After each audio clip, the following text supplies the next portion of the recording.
just explaining to Joe, every nation's got its own myths. There's a reference here to an attack on a village called Galatos, which is very well known in New Zealand military history, and it talks about the New Zealanders being basically withdrawing, and then a counter-attack launched by a counter-offensive Greek military squad and armed civilians. Well, that's just horseshit. It was New Zealanders that took the village in a bayonet charge. It was one of the very few times in the Second World War where there was significant amounts of bayonet fighting. There were no Greeks, or very, very few Greeks involved.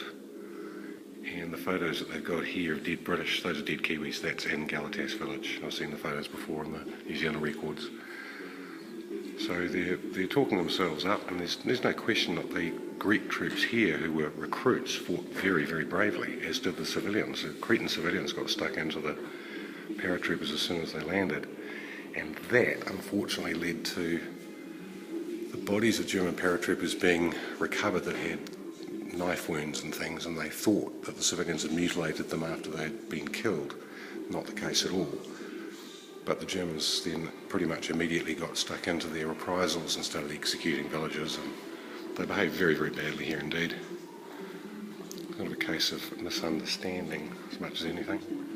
And there's a photo record of 25 Cretan villages basically the day after the Allies had withdrawn. They just took 25 guys out and executed them. So they're pretty bitter about the German occupation, as they should be.